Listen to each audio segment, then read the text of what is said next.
जय श्री कृष्णा, राधे राधे। आप सभी भक्तों का आपके अपने YouTube चैनल श्री कृष्ण दीवानी में हार्दिक स्वागत है। आज आप सब सुन रहे हैं माघ मास महात्म्य का 17वां अध्याय। सर्वप्रथम भगवान का स्मरण करते हुए सभी बोलिए ओम नमो भगवते वासुदेवाय। श्री राधा कृष्णाभ्याम नमो नमः। वशिष्ठ मुनि राजा दिलीप से कहते हैं, हे राजन, मैं सतियों के उत्तम व्रत का वर्णन करता हूँ तुमसे, सुनो।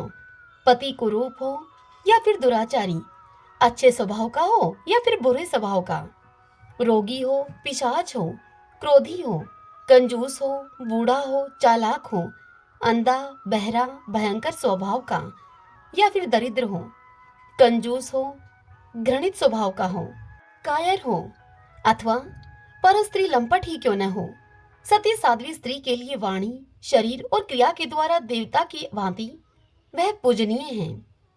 स्त्री को कभी किसी प्रकार भी अपने स्वामी के साथ अनुचित बर्ताव नहीं करना चाहिए। स्त्री बालिका हो या फिर युवती हो अथवा वृद्धा ही क्यों न हो, उसे अपने घर पर भी कोई काम स्वतंत्रता से नहीं करना चाहिए। अहंकार और काम क्रोध का सदा ही परित्याग करके केवल अपने पति का ही मनोरंजन करना उचित है, दूसरे पुरुष का नहीं।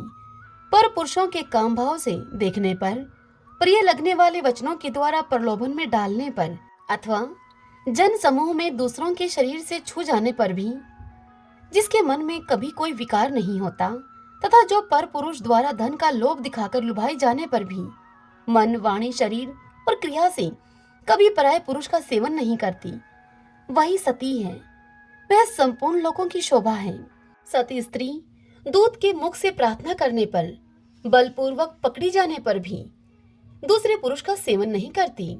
जो पराये पुरुष के देखने पर, उसके देखने मात्र पर भी स्वयं उनकी ओर नहीं देखती, हंसने पर हंसती नहीं और औरों के बोलने पर भी स्वयं उनसे नहीं बोलती, वह उत्तम लक्षणों वाली स्त्री, साध्वी, पतिव्रता है।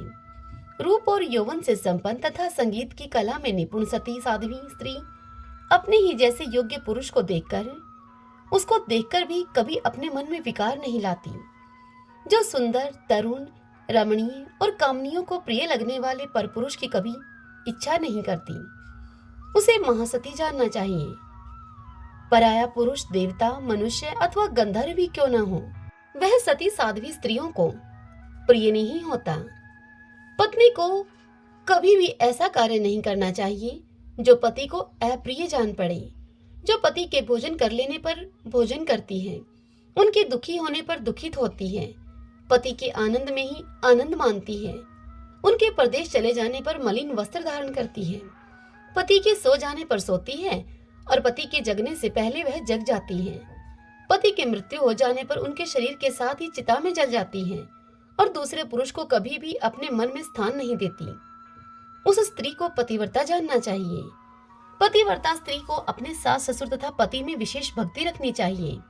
वह धर्म के कार्यों में सदा पति के अनुकूल रहे, धन खर्च करने में संयम से काम ले, संभोग काल में संकोच न रखे और अपने शरीर को सदा ही पवित्र बनाए रखे। पति की मंगल कामना करे, उनसे सदा प्रिय वचन बोले, मांगलिक कार्यों में संलग्न रहे, घर को सजाती रहे और घर की प्रत्येक वस्तु को प्रतिदिन साफ सुथरी रखने की चेष्टा करे। खेत से, वन से अथवा गांव से लौटकर जब उसके पतिदेव घर पर आए तो उठकर उनका स्वागत करे, आसन और जल देकर अभिनंदन करे, बर्तन और अन्न साफ रखे, समय पर भोजन बना दे और संयम से रहे, अनाज को छिपाकर रखे, घर को झाड़ बुहार कर स्वच्छ बनाए रखे। गुरुजन, पुत्र, मित्र, भाई, बंधु, काम करने वाले सेवक, अपने आश्रय में रहने वाले भृत्य, दास दासी, अतिथि, अभ्यागत, सन्यासी तथा ब्रह्मचारी लोगों को आसन और भोजन देने, सम्मान करने और प्रिय वचन बोलने में वह सदैव तत्पर रहे।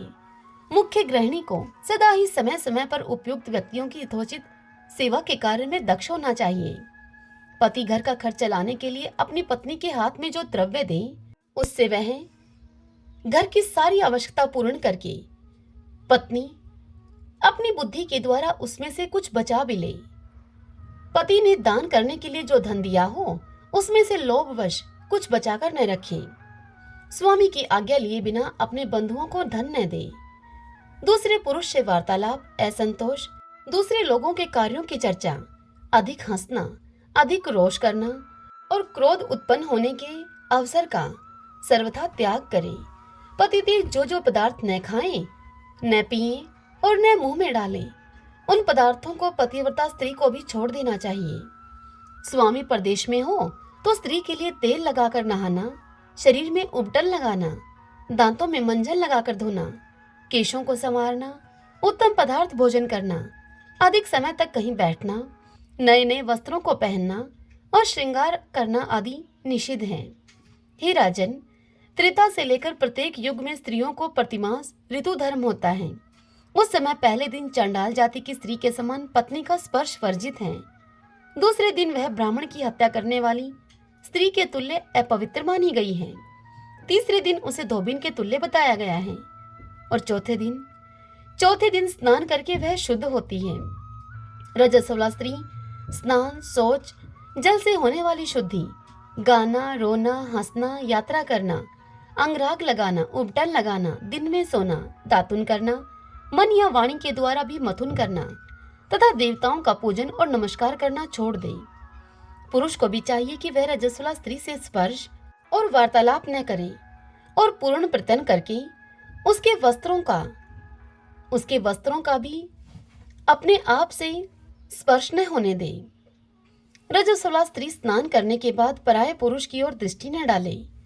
सर्वप्रथम वह सूर्यदेव का दर्शन करे और उसके बाद अपने अंतःकरण की शुद्धि के लिए ब्रह्मा कुर्ज, पंचगव्य का अथवा केवल दूध का पान करे। साध्वी स्त्री नियम पूर्वक शास्त्रोक्त विधि के अनुसार जीवन व्यतीत करे। आभूषणों से विभूषित होकर परम पवित्र भाव से स्वामी के प्रिय तथा हित साधन में संलग्न रहे।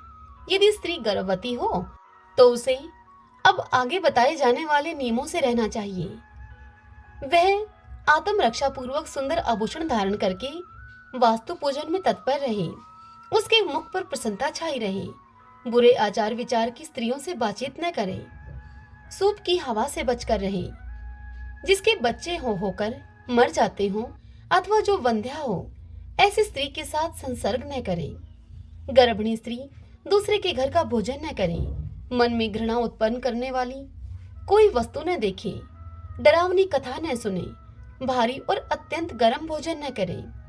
पहले का किया हुआ भोजन जब तक अच्छी तरह से पच न जाए दोबारा भोजन न करे।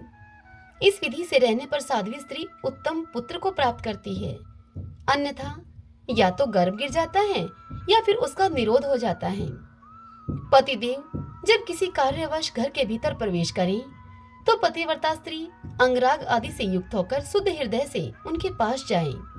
तरुणी, सुंदरी, पुत्रवती, ज्येष्ठा या कनिष्ठा कोई भी क्यों न हो, परोक्ष में या सामने अपने किसी सोत की गुणहीन होने पर भी निंदा न करे।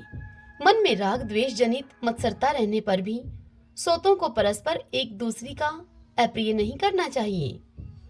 स्त्री पराये पुरुष के नामों का गान और पराये पुरुष के गुणों का वर्णन न करे। पति से दूर न रहे। सदा अपने स्वामी के समीप ही निवास करे। निर्दिष्ट भूभाग में बैठकर सदा प्रीतम की ओर ही मुख किए रहे। सुचंदा पूर्वक चारों दिशाओं की ओर दृष्टि न डाले। पराये पुरुष का अवलोकन न करे। केवल पति के मुख कमल को ही हाव भाव से देखे। पतिदेव यदि कोई कथा करते हो तो स्त्री उसे बड़े आदर के साथ सुने। पति बातचीत करते हो तो स्वयं दूसरों से बात न करे।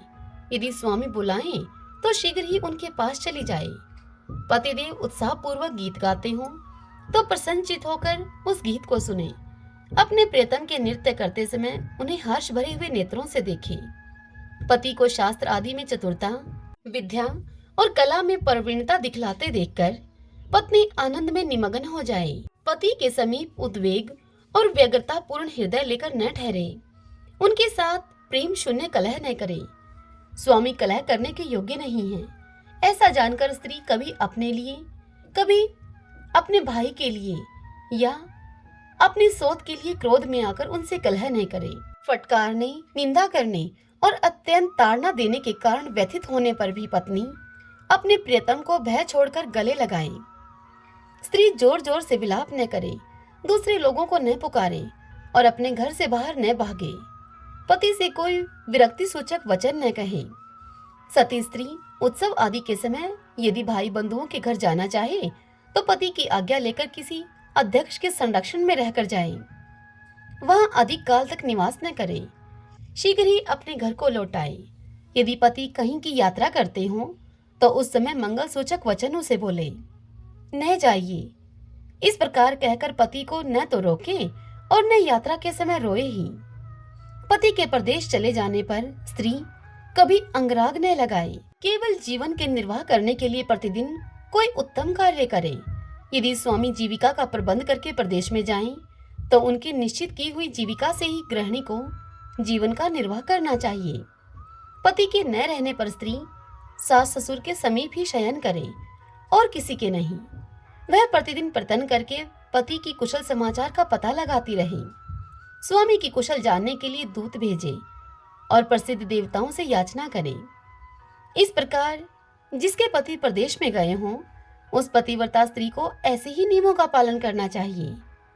वह अपने अंगों को न धोए, मैले कपड़े पहने रहे, बिंदी और अंजन न लगाए, गंध और माला का भी त्याग करे, नख और केशों का श्रृंगार न करे, दांतों को न धोए। प्रोषित्र भद्र का स्त्री के लिए पान चबाना और आलस्य के वशीभूत होना बड़ी निंदा की बात है। अधिक आलस्य करना, सदा नींद लेना, सर्वदा कलह में रुचि रखना, जोर जोर से हंसना, दूसरों से हंसी परिहास करना, पराये पुरुषों की चेष्टा का चिंतन करना, इच्छा अनुसार घूमना, पर पुरुष के शरीर को दबाना, एक वस्त्र पहनकर बाहर घूमना, निर्लजता का बर्ताव करना और बिना किसी आवश्यकता के व्यर्थ ही दूसरे के घर जाना, ये सब युवती स्त्री के लिए पाप बताए गए हैं, जो पति को दुख देने वाले होते हैं। सती स्त्री घर के सब कार्य पूर्ण करके शरीर में हल्दी की उबटन लगाए, फिर शुद्ध जल से सब अंगों को धोकर सुंदर श्रृंगार करे। उसके बाद अपने मुख कमल को प्रसन्न करके प्रीतम के समीप जाए। मन, वाणी और शरीर को संयम में रखने वाली नारी ऐसे बर्ताव से इस लोक में उत्तम कीर्ति को पाती है और परलोक में पति का सायुज्य प्राप्त करती है। देवताओं के सहित संपूर्ण लोकों में पति के समान दूसरा कोई देवता नहीं है। जब पति देवता संतुष्ट होते हैं तो इच्छा अनुसार संपूर्ण भोगों की प्राप्ति कराते हैं और उनके कुपित होने पर वह सब कुछ हर लेते हैं। संतान, नाना प्रकार के भोग, शैया, आसन, अद्भुत वस्त्र, माला, गंध, स्वर्गलोक तथा भांति भांति की कीर्ति, ये सब पति से ही प्राप्त होते हैं। इस प्रकार हे राजन, मुनिवर मृग श्रृंग, धर्म, न्याय, नीति एवं गुणों में सबसे श्रेष्ठ सुवर्ता आदि चारों पत्नियों के साथ चिरकाल तक अतिरात्र और वाजपेयी आदि यज्ञों का अनुष्ठान करते रहे। वे नियम पूर्वक संसारिक सुखों को भोगते थे, किंतु फिर भी उनका अंतःकरण अत्यंत निर्मल था। श्रीमन नारायण नारायण हरि हरि, भजमन नारायण नारायण हरि हरि। तुलसी जी की कथा। सभी बोलिए तुलसी मात की जय। कार्तिक के महीने में सभी औरतें तुलसी माता को सींचने के लिए जाती थीं। सभी औरतें तो तुलसी माता को सींचकर वापस आ जाती थीं, परंतु एक बुढ़िया वहां पर आती, तुलसी माता का पूजन करती और फिर अंत में तुलसी माता से कहती, हे तुलसी माता, सत की दाता, मैं तेरा बिरला सींचती हूँ, तू मुझे बहू दे, पीले रंग की धोती दे, मीठा मीठा ग्रास दे, बैकुंठ में वास दे, चटके की चाल दे, अच्छी मौत दे, चंदन का काठ दे, अच्छा राज दे, दाल भात खाने को दे और 11 का दिन दे, कृष्ण का कांधा दे। तब तुलसी माता यह बात सुनकर अब सूखने लगी। तब भगवान श्री कृष्ण ने तुलसी जी से पूछा कि हे तुलसी, तुम क्यों सूख रही हो? सुबह सभी औरतें तुम्हारी पूजा करती हैं, तुम्हें भोग लगाती हैं, फिर भी तुम सूख रही हो। तब तुलसी माता भगवान श्री कृष्ण से बोली कि मेरे मन की आप मत पूछो। तब भगवान श्री कृष्ण उनसे बोले कि अगर यह बात मैं नहीं पूछूंगा तो कौन पूछेगा? तब तुलसी माता ने कहा, हे श्री कृष्ण, एक बुढ़िया रोज आती है और हर दिन मुझे एक ही बात कहकर जाती है। मैं उसे और तो सब कुछ दे दूंगी, लेकिन वह श्री कृष्ण का कांधा मांगती है, वह उसे मैं कहां से दूंगी? यह बात सुनकर भगवान श्री कृष्ण मुस्कुराए और तुलसी जी से बोले, कि जब वह बुढ़िया मरेगी तो मैं उसे अपने आप कंधा दे आऊंगा। तुम उस बुढ़िया से कह देना। अब कुछ ही दिन के बाद वह बुढ़िया माई मर गई। तब गांव के लोग उसे उठाकर लेकर जाने लगे, किंतु वह इतनी भारी हो गई कि किसी से भी न उठे। तब सभी ने कहा कि यह तो इतनी पूजा पाठ किया करती थी, पाप नष्ट होने की माला फेरती थी, फिर भी इतनी भारी हो गई। तब भगवान बूढ़े ब्राह्मण का भेष धारण करके वहां पर आए और सभी से पूछने लगे कि कैसी भीड़ है भाई ये। तब वहां खड़े हुए आदमी कहने लगे कि यह बुढ़िया माई मर गई है, बड़ी पापनी थी, इसीलिए किसी से उठती भी नहीं है। तब भगवान ने उन लोगों से कहा कि मेरे को इसके कान में एक बात कहने दो, तब यह आसानी से उड़ जाएगी। तब वहां लोग खड़े हुए थे, वह कहने लगे कि ठीक है भाई, तू भी अपनी कोशिश करके देख ले। तब भगवान बुढ़िया माई के पास गए और उसके कान में कुछ यूं बोले। भगवान श्री कृष्ण ने कहा कि बुढ़िया माई, अपने मन की निकाल ले, पीतांबर की धोती ले, मीठा मीठा ग्रास ले, बैकुंठ का वास ले, चटक की चाल ले, चंदन का काठ ले, झालर की झनकार ले, दाल भात का जीमन ले और कृष्ण का कांधा ले। यह बात सुनकर अब बुढ़िया माई हल्की हो गई। उसे भगवान श्री कृष्ण अपने कंधे पर ले गए। अंत में बुढ़िया माई को मुक्ति मिल गई। हे तुलसी माता, जैसे आपने उस बुढ़िया माई की मुक्ति करी, वैसे ही हमारी भी करना। जैसे भगवान श्री कृष्ण ने उस बुढ़िया माई को कांधा दिया, वैसे ही हमको भी देना। सभी बोलिए तुलसी माता की जय।